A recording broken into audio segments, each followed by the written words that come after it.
العلی العظیم اعوذ باللہ من الشیطان اللعین الرجیم بسم اللہ الرحمن الرحیم الحمد للہ والصلاة والسلام رب اشرح لي صدری ویسر لي امری واحلل عقدۃ من لسانی یفقهوا قولی اما بعد. فیضان گرامی، سورہ نساء کی آیت کریمہ جس کی تفسیر ترجمہ کے ساتھ بیان کیا جا رہا ہے تاکہ ہم قرآن کے مفاہیم کو سمجھ سکیں. دیکھیے سورہ نساء کی آیت نمبر 26 ہے. اس سے پہلے آپ کے سامنے جو بیان کیا گیا 25 آیتوں میں، اس میں عورتوں کے حقوق کا بیان تھا ہر لحاظ سے کہ کسی بھی طریقے سے عورتوں کا حق ضائع نہ ہونے پائے. آج کے درس میں آپ کے سامنے بیان کیا جا رہا ہے کہ یرید اللہ لیبین لکم ویہدیکم سنن الذین من قبلکم ویتوب علیکم واللہ علیم حکیم. اب ترجمہ پہلے غور سے سن لیجیے پھر آگے بڑھتے ہیں. وہ پروردگار یہ چاہتا ہے کہ تمہارے لیے واضح احکام، روشن احکام بیان کر دے اور تم سے پہلے والوں کے طریقہ کار کی ہدایت کر دے اور تمہاری توبہ قبول کر لے. اور وہ خوب جاننے والا اور صاحب حکمت ہے. اب غور کریں گے آپ کہ یہاں پہ پروردگار جو ہے ہمیں جو متوجہ کر رہا ہے چند باتوں کی طرف. اللہ جو ہے صرف آپ کی ہم سب کی ہدایت چاہتا ہے.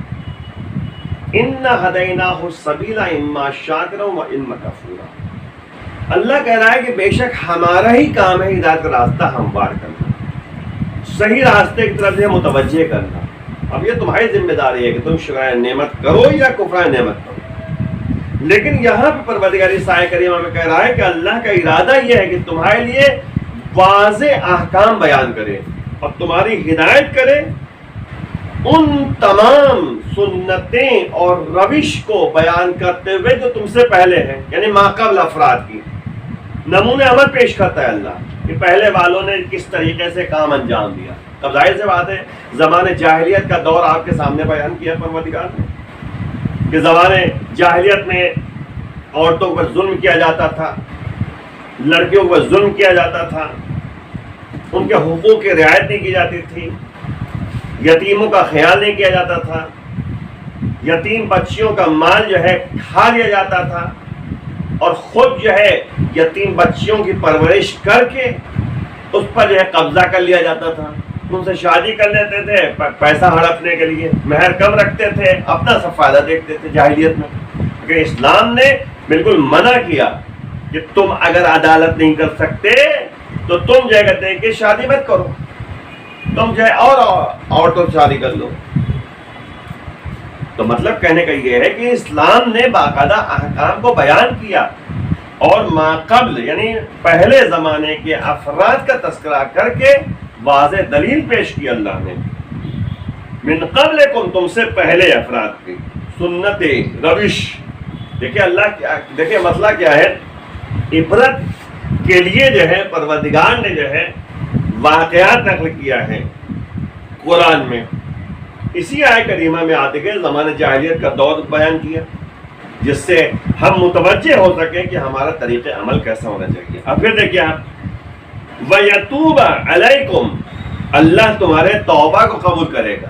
یعنی اگر بائی چانس تم نے جو ہے انجانے میں جاہلیت کی بنیاد پر بھول کر کوئی ایسا قدم اٹھا لیا جو اسلام اور شریعت کے مطابق نہ ہو، شریعت محمدی کے مطابق نہ ہو، تو اب جو ہے اللہ کہہ رہا ہے کہ ہم تمہاری توبہ قبول کریں گے.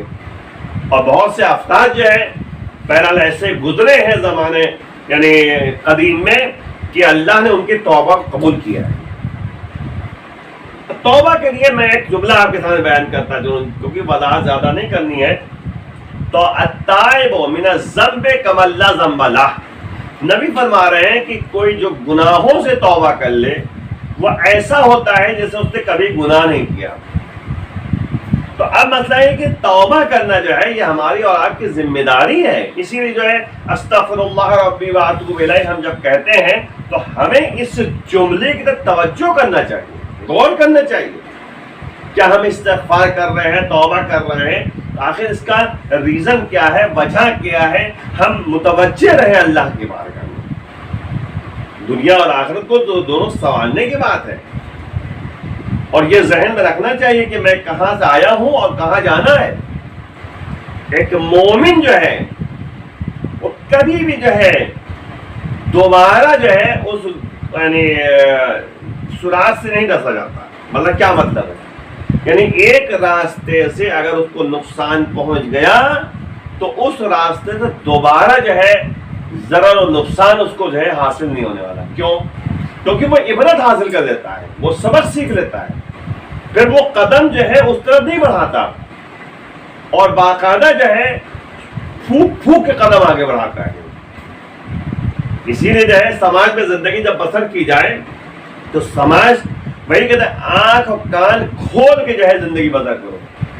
نہ تمہیں دین سے کوئی بھٹکانے پائے, نہ کوئی خواہشات نفسانیہ کے ذریعے جو ہے تمہیں بہکانے پائے, نہ شیطان کا غلبہ حاصل ہونے پائے. ہوتا یہی ہے. میں نے آپ کو بتایا کہ اللہ کیا کر رہا ہے کہ اللہ نے ہدایت کی تمہاری ان سنتوں کی طرف, ان روش کی طرف جو تم سے پہلے ہی قائم تھی. آج جو وہی دور اگر آ جائے تو کیا فائدہ. میں اتفاق سے ایک صاحب سے گفتگو ہو رہی تھی ایک سے, تو وہی زمانہ جاہلیت والا سلسلہ جو ہے قائم ہو جا رہا ہے. کہ زمانہ جاہلیت میں کیا تھا کہ جب بیوی طلاق دینا چاہتے تھے, چھوڑنا چاہتے تھے تو بلیم لگاتے تھے, الزام تراشی کرتے تھے عورت کے اوپر, بیوی کے اوپر. الزام تراشی کرنے کی بنا پر یہ تھا کہ مہر کا حصہ کچھ کھا لیتے تھے, مہر نہیں دیا ہے تو نہیں دیتے تھے, دیا ہے تو کچھ پیسہ حاصل کرنا چاہتے تھے.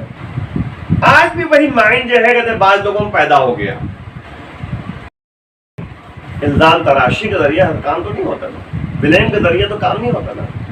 زمانہ جاہلیت میں جو ہے زوجہ کے اوپر الزام تراشی کر کے جو ہے پریشر ڈال کے جو ہے وہ ان سے کچھ پیسہ حاصل کرنا چاہتے تھے. تو آج بھی وہی دور چکر چلا ہے تو فائدہ کیا ہے. اس لیے اسلام کے مطابق زندگی بسر کرو. اللہ کیا کہہ رہا ہے کہ یتوب علیکم, اللہ تمہاری توبہ قبول کرے گا. تو ظاہر سے بات ہے اگر کسی نے جو ہے اس طرح سے کیا ہے تو وہ جو ہے اللہ کی بارگاہ میں توبہ کرے. اللہ رحیم و کریم ہے, معاف کر دینے والا ہے. لیکن اس سے پہلے حقوق الناس کی رعایت کرنا ضروری ہے, ہر ایک کے حق کو ادا کرنا ضروری ہے, تب توبہ اللہ قبول کرے گا, استغفار تب قبول ہوگی. آگے دیکھیں جملہ یہ بہت جلدی صاحب کے سامنے, واللہ علیم الحکیم, اللہ تمہارے اسرار سے واقف ہے, تمہارے دل کے رازوں سے واقف ہے. یہ نہ کہ منافقت تمہارے اندر پیدا ہو جائے, جو زبان سے کہو وہ دل کی گہرائیوں سے کہو. اسی لیے آپ دیکھیے مولانا کرام نجم العالم فرماتے ہیں کہ انسان جو ہے جو منافق ہوتا ہے, جو یعنی عقل مند نہیں ہوتا, وہ یعنی دل سے نہیں سوچتا, لیکن مومن اور عقل مند انسان جو ہوتا ہے وہ دل کی گہرائیوں سوچتا ہے. اس لیے مولانا فرمایا کہ عقل مند انسان کی زبان جو ہے وہ یعنی دل کے پیچھے ہوتی ہے, اور لیکن ایک منافق اور ایک جو ہے یعنی بدعقل انسان کی جو ہے زبان جو ہوتی ہے وہ یعنی دل جو ہوتا ہے وہ زبان کے پیچھے ہوتا ہے. یعنی کیا مطلب, یعنی منافق اور باقاعدہ جو ہے جو عقل مند انسان نہیں ہوتے, یہ کیا کرتے ہیں, فوراً بول دیتے ہیں بغیر سوچے سمجھے. دل کا زبان سے ایک رابطہ ہونا چاہیے, پہلے جو دل میں ہے وہی زبان پر لے کر آئے, جو زبان سے کہہ رہا ہے وہ دل کی گہرائیوں سے کہے. یہ مومن کی نشانی ہوتی ہے. ورنہ انسان جو ہے یعنی سماج میں رہ کر جو ہے ایک دو دفعہ جھوٹ بول سکتا ہے, ایک دفعہ منافقت کر سکتا ہے, بعد میں جو ہے لوگ سمجھ جائیں گے, نتیجے میں جو ہے اس سے برخود اور بات چیت کرنا چھوڑ دیں گے. تو اس لیے ضرورت اس بات کی ہے کہ احمق اور بیوقوف انسان جو ہوتا ہے وہ بغیر سوچے سمجھے قدم آگے بڑھاتا ہے. انسان جو ہے پرکھتا نہیں ہے, لیکن ایک عقل مند انسان اور مومن انسان جو ہوتا ہے وہ باقاعدہ پرکھ کر ہے قدم آگے بڑھا. یہ اللہ کہہ رہا ہے کہ تمہارے اسرار سے اللہ جو ہے واقف ہے, دل میں کیا ہے اللہ جانتا ہے. زبان پہ جو تم لے کر آ رہے ہو تو دل, اگر دل کی گہرائیوں سے نہیں ہے, دل میں الگ ہے کوئی بات ہے نا, تو بہرحال اللہ تو راز سے واقف ہے. واللہ علیم حکیم، اللہ جو ہے جاننے والا بھی ہے اور صاحب حکمت ہے. جو بھی کام کرتا ہے اللہ حکمت کے ساتھ کام انجام دیتا ہے، حکمت والا کام انجام دیتا ہے. اس لیے میں نے پچھلی جو ہے آیتوں میں توبہ کے سلسلے میں چند باتیں بیان کی تھی کہ قرآن کہہ رہا ہے، ظاہر سی بات ہے کہ پچھلے آیتوں میں جو ہے ہم بتا چکے ہیں پچھلے درس میں کہ توبہ جو ہے ان کی قبول نہیں ہو سکتی جو آخر وقت میں توبہ کرتے ہیں. اس لیے سوچ سمجھ کے جو ہے ہمیشہ اس کام کو انجام دے جو اللہ والا کام ہونا چاہیے. اور ظاہر سی بات ہے کہ یہ جو پروردگار کہہ رہا ہے کہ وہ جانتا بھی ہے اور صاحب حکمت والا ہے. صاحب حکمت ہے، صاحب حکمت والا یعنی وہ ایک حکیمانہ فیصلہ کرتا ہے، علیم ہے، ہر چیز جانتا ہے. تم یہ نہ سوچو کہ دل میں جو ہے کچھ کر لو اور زبان سے کچھ کہہ دو، اس کا مطلب ہے یعنی باقاعدہ جو ہے عمل انجام دو. تو ایمان کی یعنی باتیں جو ہیں ایمان کی گہرائیوں سے اور ایمان کے مطابق جو ہے قدم آگے بڑھاؤ تاکہ جو ہے انسان دنیا اور آخرت دونوں میں کامیابی اس کو مل سکے. وآخر میں بارگاہ میں دعا ہے کہ پروردگار ہمیں اس راستے پر جس میں تیری مرضی شامل حال ہو جائے. امام کے اعوان افسار میں شمار فرما، امام کے ذکر میں تعجب فرما. وآخر دعوانا الحمدللہ رب العالمین.